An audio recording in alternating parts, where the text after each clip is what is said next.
what are the leading contributors to misery, and how do I make sure I avoid those? And so the combination of looking at that broad statistical scale and your own life, I think that there are ways to use money wisely. So ways to use it poorly would be, for example, to show off, to try to keep up with the neighbors, to just do what everyone else is doing, to get on a constant treadmill of consumption. So, yeah, for people that aren't familiar with my background, I came from relative poverty, and it was kind of a difficult environment. Even experienced periods of homelessness as a kid.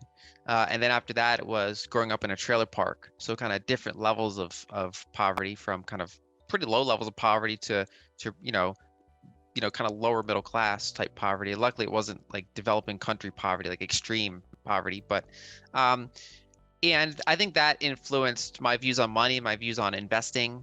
Um, it had upsides and downsides because obviously it gave, you kind of get like stresses about money that I think stay with you for the rest of your life in some ways. Kind of like how if your grandparents lived through like the Great Depression or the war, they're like saving like the rubber bands because like, you know what I mean? Like they're saving like everything because it's like they were used to scarcity. And so it kind of imprints that, but also, for example, I had to grow up quicker, than I otherwise would have.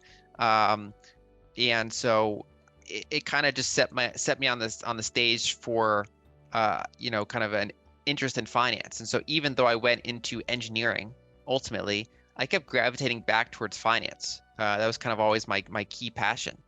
And so over time, it's just been something I like to learn about. And then even other things that I learned, like, for example, I have, an interest in politics to an extent, but for me, it's always the quantitative aspects of politics. Like, how can I tie it? What has happened in the world? Why do things happen this way? What are these cycles we go through? And so I often view things through the lens of finance. And so going back to that quote, one of my approaches has been, relative minimalism, basically that, it's passion that really drives things. So in order to get good at something, you have to be passionate about it because that's what makes you put in the hours, and that's what makes you kind of go through roadblocks and go through challenges. If you're stuck on something, if you don't care about it, you'll just be like, and you'll kind of let it go. But if you care about something, you'll be like, okay, no, I have to figure this out, and you'll stay up late that night and you'll figure it out, right? So being passionate about finance is what kind of allows me to break through things. And also, when I talk about, say, building wealth or kind of building, just resources, it's not just about spending less or making more. It's also just about realizing that part of what makes life enjoyable is the experiences. So the being passionate state of flow when you're working on something, or spending time with family and friends. And so my whole approach is basically like, own utility and rent luxury. So have kind of a low baseline that's easy to manage financially. And then if you get very, if you're comfortable, you can always go out and experience more expensive things if you'd like to, and you can use money to solve pain points. So if you look at what makes people miserable, usually it's long commutes, bad mattresses. There's like pain points you can fix with money, and whereas like money can't buy happiness. It can solve problems, but it can't buy happiness. So if you kind of look at if you analyze how you think, so what are your pain points? And also you can look at studies. You can say, okay, what are the leading contributors to misery, and how do I make sure I avoid those?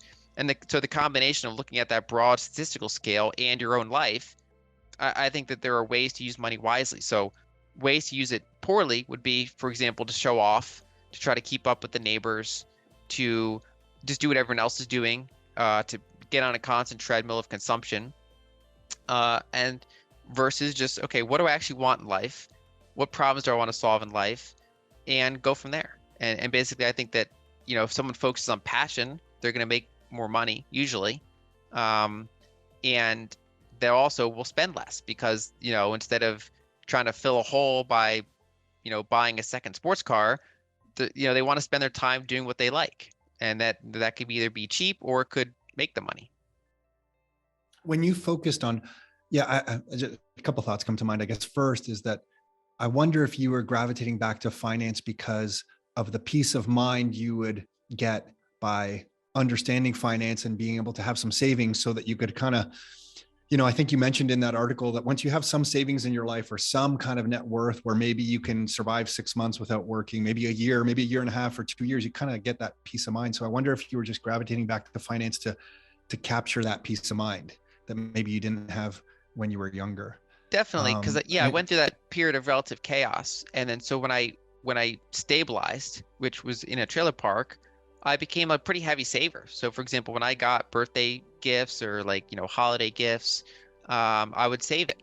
And so I started investing in precious metals when I was like 8 or something like that. So I had dollars, wow. I had Yeah. little silver coin, and back then it was cheap, right? It was super cheap. And so I had dollars, I had little silver coins, I had a couple little half-ounce gold coins, and that was like my initial treasury. And so having savings felt good.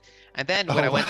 when I went to college, I went through a period where I had a negative net worth because I had savings, but then I had all these student loans, and that was this constant stress of just like, okay, I have this negative net worth, I Yeah. have to go make income now, and so there's that kind of like Maslow's hierarchy of needs, or there's also like your ability to think long term is partially influenced by how stressed you are in the near term, and so money again is a tool there where if you have savings and investments and cash flows and things like that are passive, it allows you in some ways to think longer term as long as you don't let those things rule you, right? So if you get more money and then you have a constant urge to get even more money and you you Mhm. you constantly buy things, that's a trap that people fall into, where the more money they make, it's still like never enough.